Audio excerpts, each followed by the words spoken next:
Hello, hello. So welcome, Dylan, Overdose and Chill. So I'm Jodie, the MD for Overdose New Zealand, and Overdose and Chill is where we celebrate a retailer. And today I'm super excited to have Dylan Brennan from the Jones family business with us today. Hey, Dylan, how you doing? I'm well, Jodie. Yourself? Yeah, I'm good. Yeah, I'm really, really good. Are you gearing up for your Christmas break? Yeah. Well, yeah. Myself, I'm working through, but quite a few people are taking some well-deserved leave after this year. So I think the whole business and everybody else in New Zealand is looking forward to a nice family Christmas. Yeah, awesome. Well, hey, look, really appreciate your time. So I just really excited to talk to you today, just a bit about, I guess, the business that you're in, but also a bit about you. So why don't you kind of kick off and let us know who Dylan is. Who are you? Yeah. So I'm Dylan Brennan or Dylan Brennan.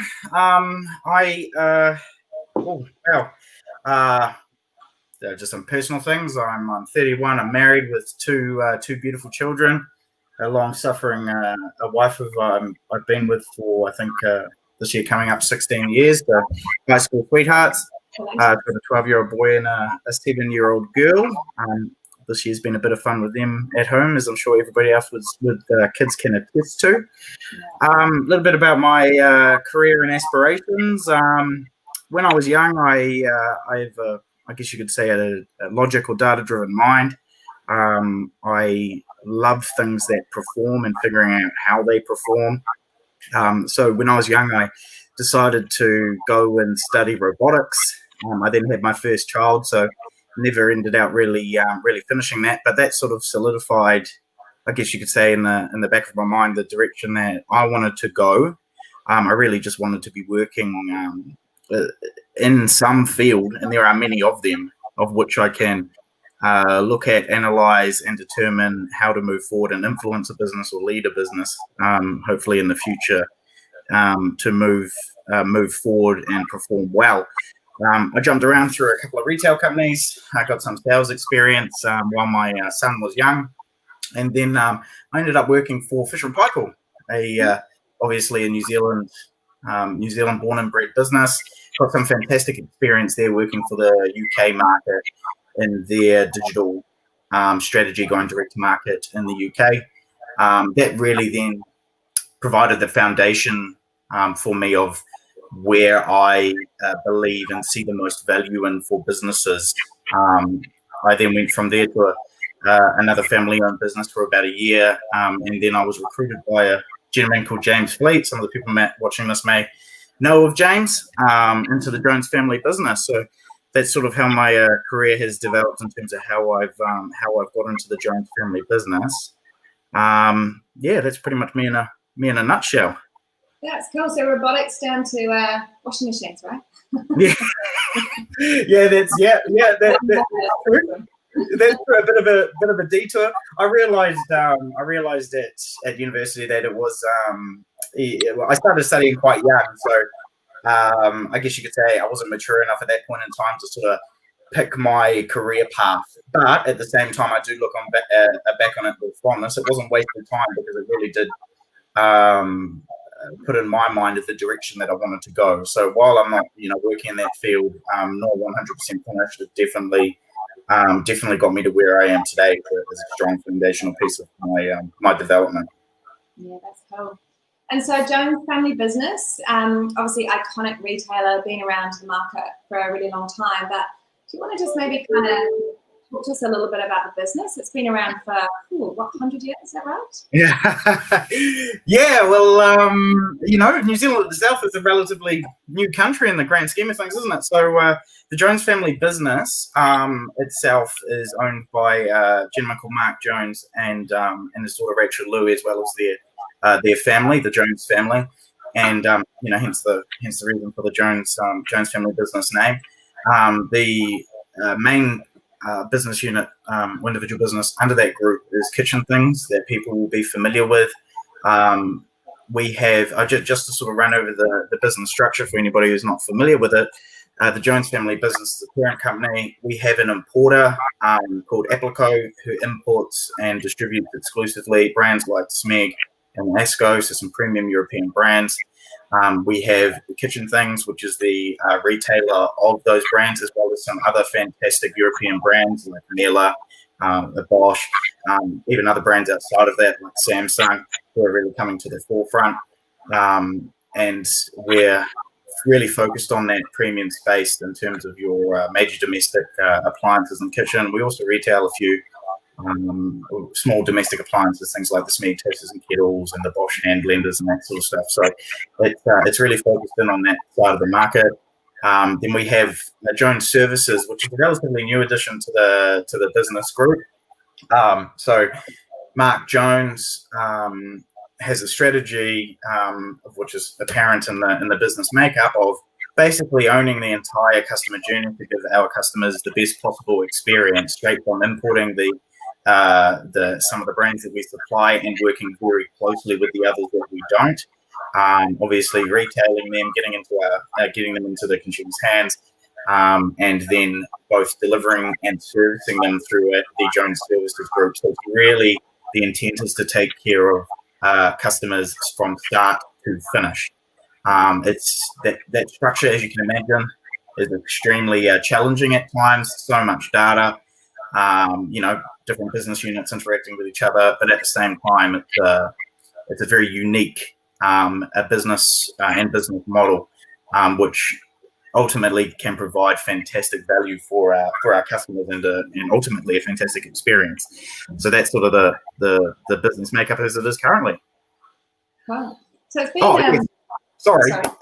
35 years. 35 years. I think we're coming up to our 36th actually for Appleton and Kitchen Things. Jones Service is an amalgamation of two other service businesses called Darkhold and Appliance Work, which we acquired and have now called Jones Services, as well as expanding the service area network that we have. In the areas where we can't reach, we still deal with some fantastic road service centres as well. So I think Jones Services itself is about 3.5 years in terms of the brand, but the service companies underneath, I think one of them was 40 plus years old, so a lot of history and heritage in the company. That's a great story. And I guess quite big changes for you guys this year in terms of your digital journey. You've had some website launches and embarking on some, I guess, kind of a different way of being. So do you want to just talk to us a little bit about how your digital journey's been this year, and I guess some of the evolution of it and some of the challenges that you've had?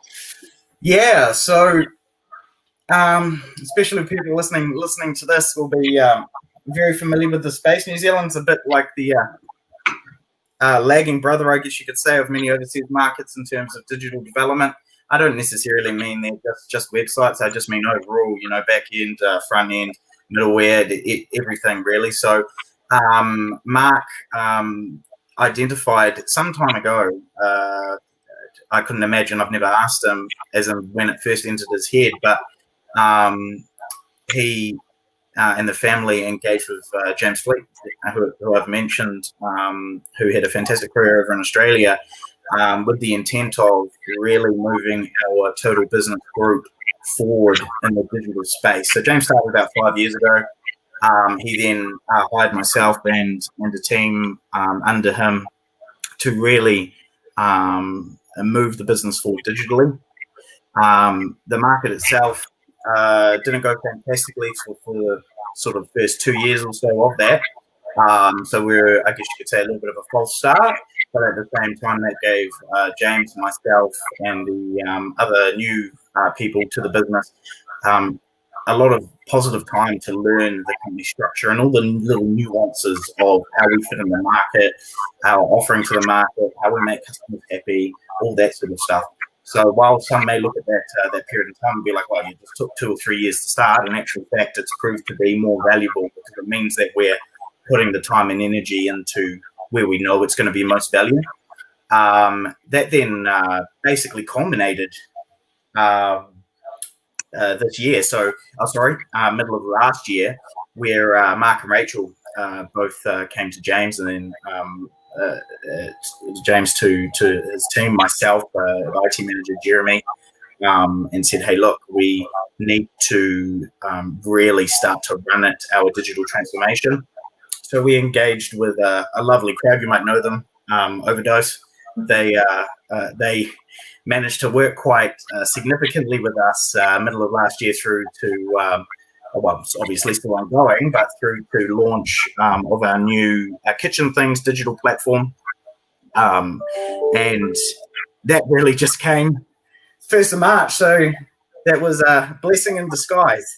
We obviously went into lockdown after that. So that was, looking back on it, that was a very fortuitous event, a lot of hard work from everybody to get it there.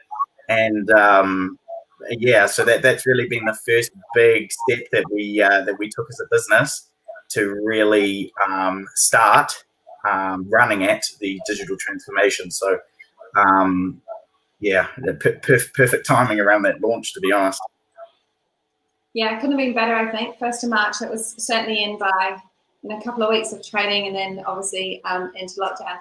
Hey, just for anyone listening out, if you've got any questions for Dylan, then feel free to drop them in. I can always shout them out to him. But just curious, Dylan, a little bit more about that whole journey. So obviously, hitting the lockdown in March and COVID, what did it do to the business?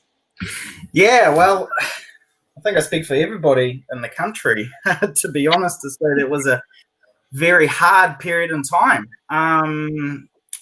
for myself, in terms of the digital transformation and my role within the business, my team's role in the business, and James at the time, obviously leading the team, Jeremy, our IT manager. That was, I guess you could say, at the end of March going into April, that was sort of sounded a bit cheesy, but that was sort of our time to shine. All of our stores were shut. As it with everyone else's. Nobody really knew at that early sort of 2 to 3 week period who could trade, who couldn't, all that sort of stuff. So we took that as an opportunity as a business to run as hard as we possibly could at our foundational pieces of our digital transformation. So what I practically mean by that is we developed and deployed a full CRM in 3 weeks. So I had a hand in that, but for our IT manager Jeremy, that was that was his baby, along with his teams. And there was many people in the business who were working 12 to 16-hour days over the full level 4, level 3 lockdown of the first period. While it was extremely difficult, everyone was obviously thankful at that point in time that, first of all, we still had jobs. Nobody knew how it was going to pan out. Secondly, we were using that, like I said, as a big opportunity for the business. Mark and Rachel have both, obviously with the business's age, have been through quite a few crises of some form or another, financial crisis, etc. So they really steadied the ship, I guess you could say, and made sure that everybody in the business, us included, were supported to just make the most of the situation, I guess you could say. That really brought us back to the core fundamentals of what we do as a business. So everybody knows the sayings, in finance, cash is king, marketing, content is king. I guess you could say the overall fundamental is customers are king. So that really brought us back to going, hey, look, what do we do as a business? How can we make the most of the situation? How can we keep our customers happy? How can we keep trading? And basically, how can we make the most of it? And like I said, that phase, along with the last 6 months, has really accelerated our overall digital journey. Simply because the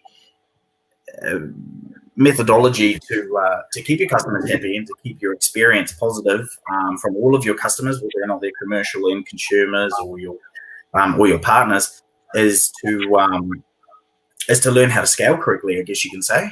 But at the same time, we are in New Zealand, and we appreciate that there is a localized need to engage with people here, so and that's a really positive thing, talking to your customers via any medium, engaging with them wherever they can, and that really this period really brought us back to understanding that that is a core requirement of being a successful retail business.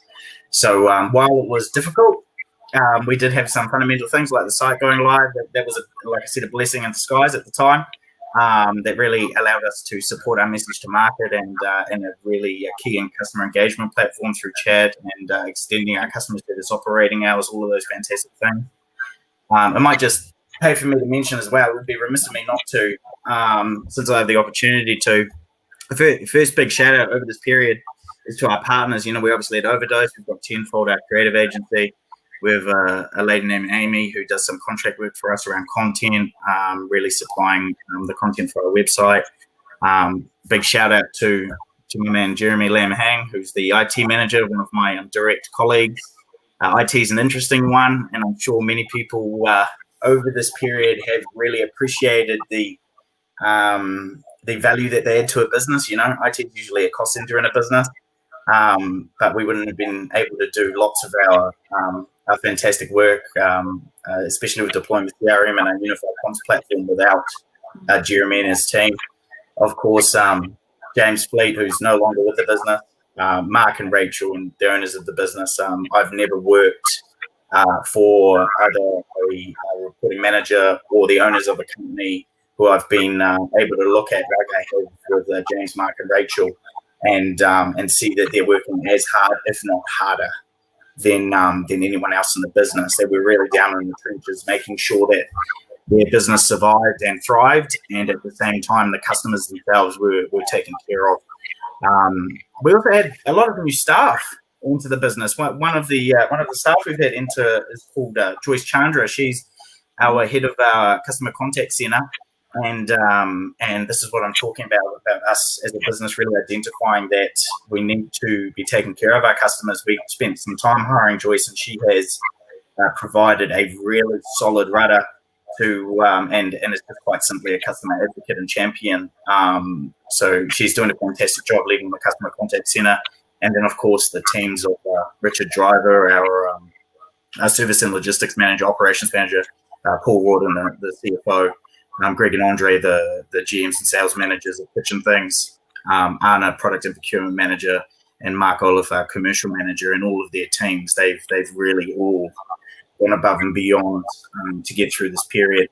And one of the other little things that we've done this year is, like I said, focusing on getting back to our customers. Is Mark and Rachel both identified it as a key point in time where New Zealand retail was getting to just promotion after promotion after promotion of advertising, right? I'm just speaking generally across most businesses. And they saw it as, hey, look, we need to be just making sure that we're communicating actually the reasons why you come to Kitchen Things to our customers, not necessarily just, hey, look, we're on promotion. So we did our first brand awareness campaign. Certainly in the time that I've been here, I know that we've done a few little dabblings in the past, but we went out to market again middle of August through to start of October, just with some fantastic messaging around us basically being a family-owned business and to come in and have a chat with us. We're the experts in the field, so we can support you and your needs. So there's been some really positive things and a lot of hard work this year. Just sort of in summary, I'm droning on a little bit, but it's been a solid year. Yeah, no, it has. Honestly, it has, and it's great to see that the team have pulled together and that the team have pulled through everything that's occurred. I've got a couple of questions that have come through, Dylan. So I'm just going to put these at you, and they're kind of on track for what we're talking about at the moment. But a couple of things. First question out from Amy. What are the most significant differences between the Kitchen Things digital platform and other similar companies like Gaggenau, Miele, and Harvey Norman? Oh God, that's a very pointed question. It's well, yeah. I mean that's a bit of a difficult question to answer. Obviously, each brand has its has its fortes in terms of where they see value. We currently on a platform called BigCommerce, so the platform itself. Other businesses have a variety of platforms that they make the decision to suit their business needs. We made the decision on BigCommerce because we found that with it being a SaaS platform, it provides a a really solid foundation for the business to be able to move forward in the digital space. So that then either in the future, if the platform lags behind, or to stay with the platform if it moves forward,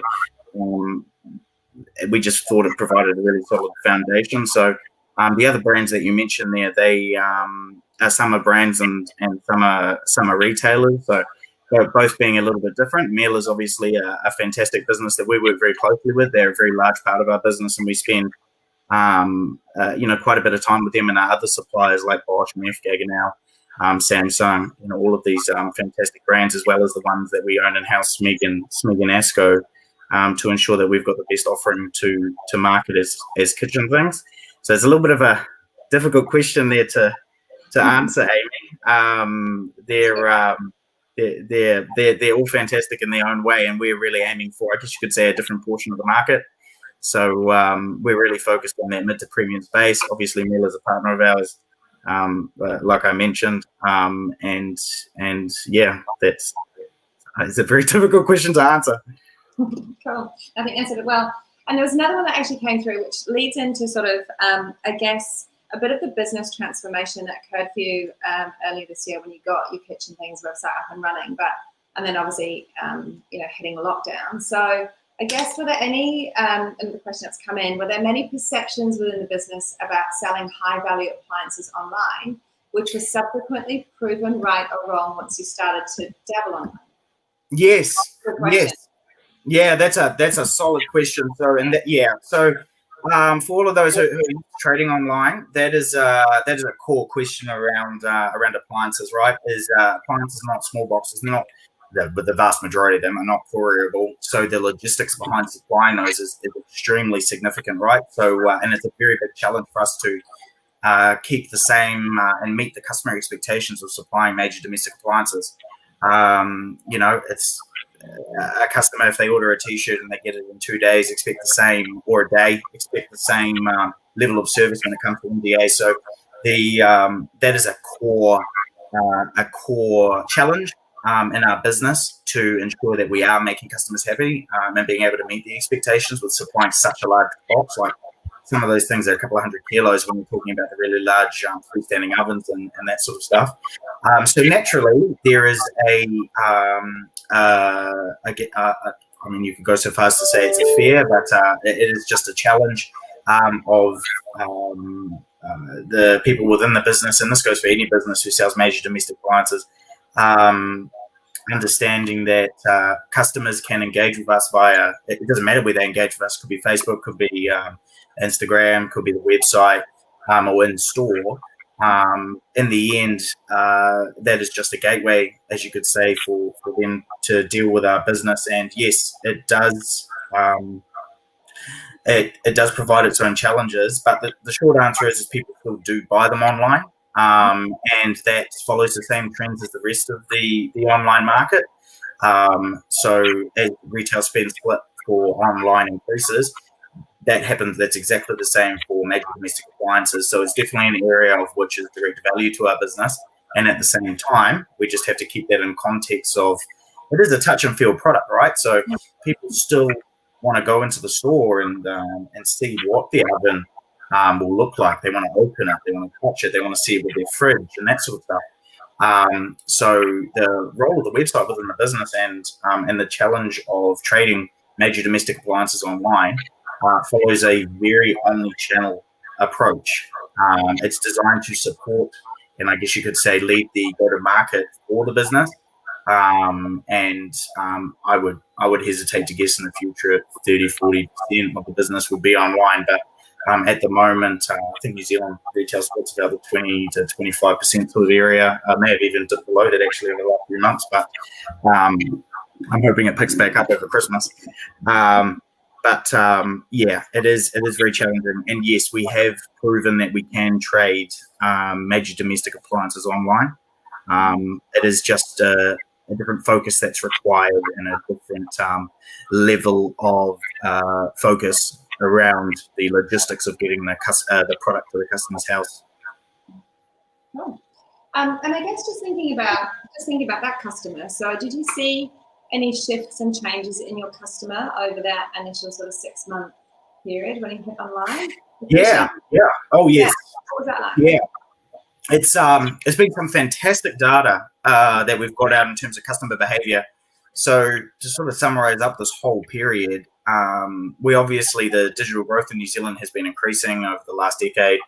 And really, it just looked like another 5 years of growth crammed into 6 months. We found that a larger demographic of customers were purchasing online.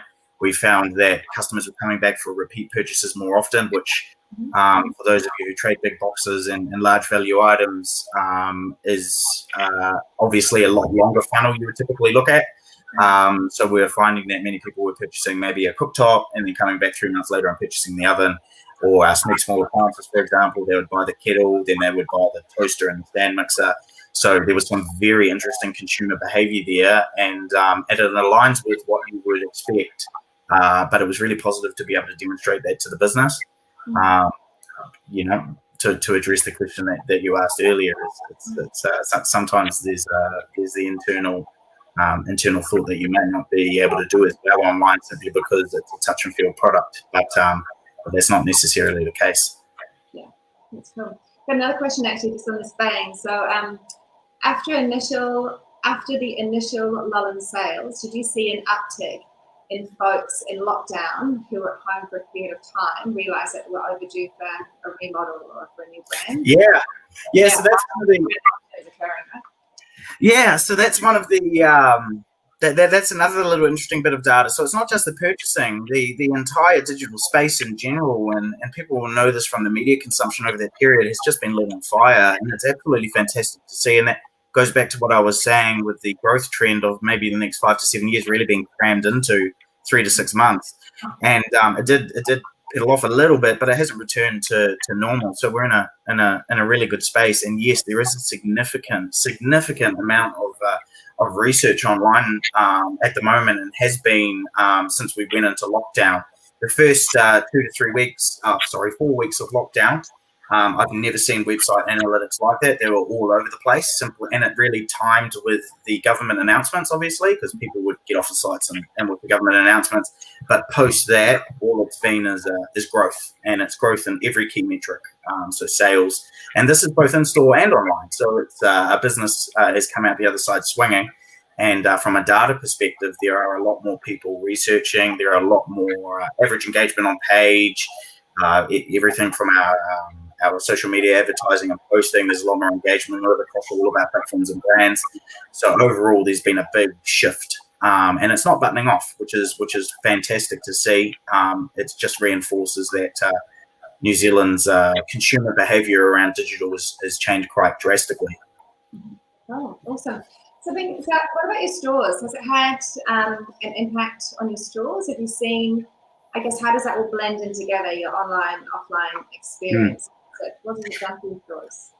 Yeah, so I was using a few methods to measure the link between online and offline prior to COVID, and they basically all took a wobbly because of the COVID period. So everyone will know, all the platforms you use for reporting all then became, but because they use data modeling, all became extremely unreliable.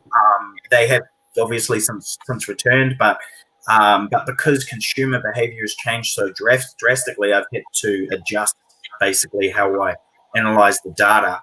But we are seeing, and this is to be confirmed, I need to basically wait for a larger data sample size. But so far, what I can see is that customers are walking into a store less, but contacting us more via any method. It could be email, could be chat, could be phone, could be engaging with our website or social media platforms.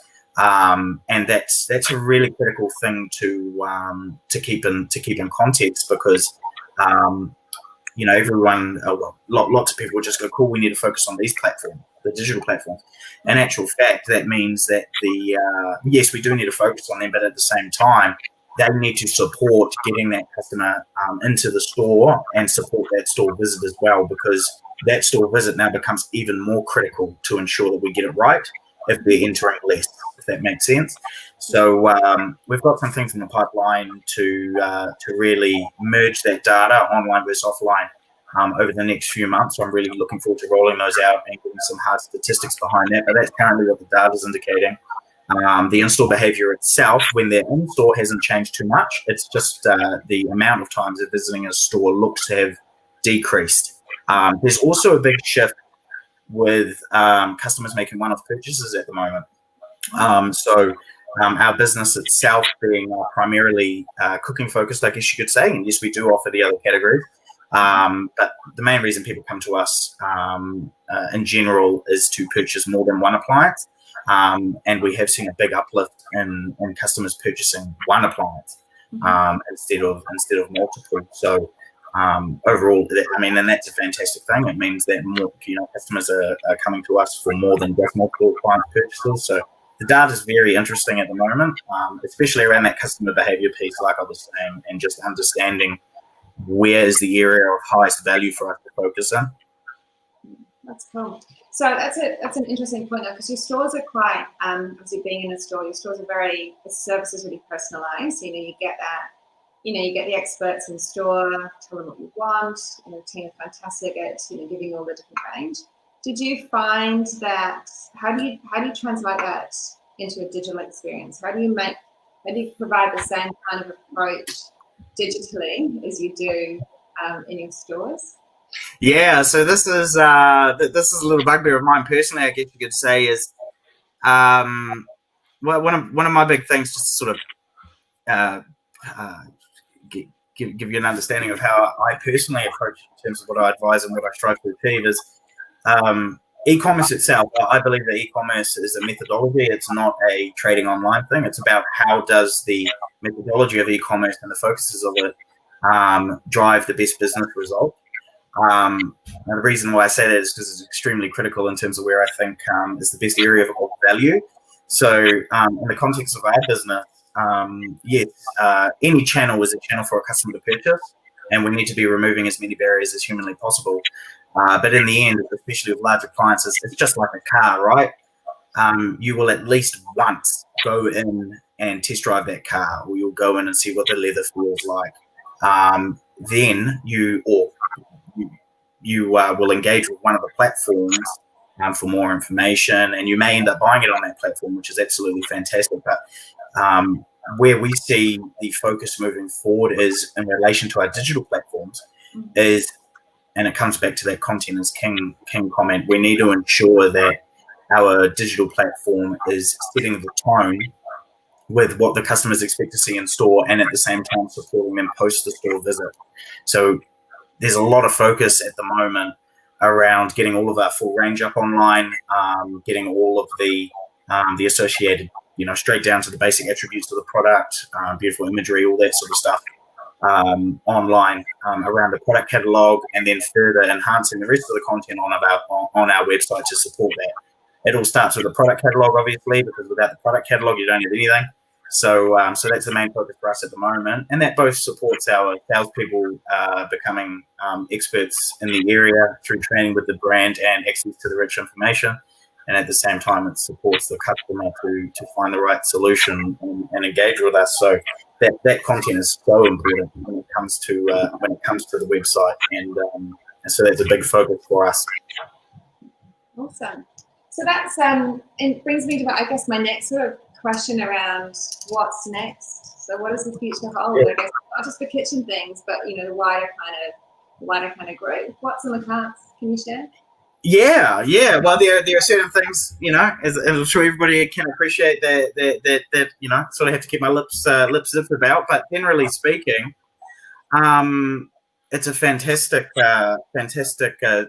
next 12 to 36 months that I see the business moving forward into the space that we're moving forward into. Obviously, the key one is our continued digital transformation, and that's not just websites. That is everything associated with, like I said, my interpretation of the role that e-commerce plays within the business. So reviewing, changing, and enhancing all of our core systems to support the consumer-focused behavior that we have in the business. And that's a critical thing. Not being ops-focused when you're looking at a system, looking at that system going, how does this actually achieve our overall business goal. So we're in a big process at the moment that's been spearheaded by myself, James, Paul, and Jeremy over the last 4 years. And we've started now, basically, several months ago, to really move the business forward along that. Mark and Rachel, the owners, see great value in it also to support and they can see it very clearly, supporting the customers and ultimately giving a better customer experience. So that sort of, at a high level, is the direction that we're going. It's all about supporting the customers, whether that be commercial, consumer, a specified design and architect market that we engage with. They're obviously a critical part of our business. On the back of those as well, there's some significant go-to-market projects, which I have to say hush about, but we're looking at all of avenues that we go to market, from retail to commercial, and enhancing them. For example, the content on kitchen things, and that overall go-to-market strategy, as well as some other areas for the business to invest and enhance. So it's going to be a fantastic 12 to 36 months. Watch the space. I'm sure that you'll be seeing quite a bit of work over the next 12 to 36 months going out from the Jones family business. I guess, Dylan, you've had a huge year, a huge year. Obviously, new site, lots going on, and you've got a little family at home. How do you manage your work-life balance? The short answer is I'm not. I'm doing my best. My wife likes to remind me all the time, and my kids like to remind me all the time. But it is getting better. It is through our businesses focus. It's a lot of hard work at the start, and I mean, it's obviously hard work ongoing, but it changes from being, the 12 to 14-hour days every day to going back to 9, 8, and then getting into a normal work rhythm. So it's making really good progress in that front, and I'm lucky to be working in a family-owned business where I can walk into the owner and say, hey, look, I just need to take a breath for a moment. But yeah, it is a bit of a struggle at the moment, generally speaking. The balance between doing what you know is best for the business and making sure that you are focusing on the things that are overall important, your family and friends. So it's just a challenge, basically, and it's one that we, especially all of us after this year, especially those that worked over the periods, really need to keep in the back of our minds as that's one of the most important things in life. So achieving that balance is a bit of a challenge at times. Yeah. So the end of a big year for you, and I guess heading into the Christmas season, I know you're working through, but hopefully you get a little bit of a break, a little bit of downtime, a little bit of family time. It's been an absolute pleasure to talk to you today. Thank you so much for your time.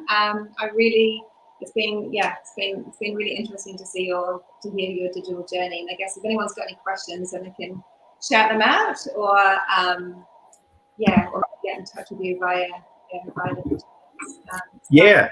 So much, Dylan. Yeah, no, that's fine. Just one other small thing to mention before we get off is if anyone's in the market for appliances, stock's a massive issue at the moment.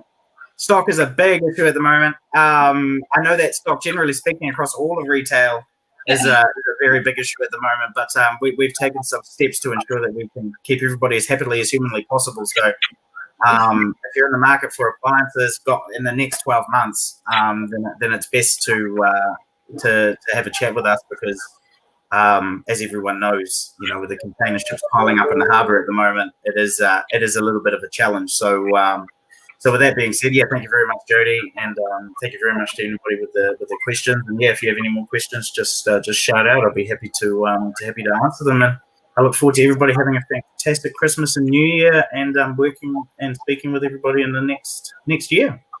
Absolutely. Well, Merry Christmas, Dylan, and we'll see you in the new year. Thank you so much. Merry Christmas.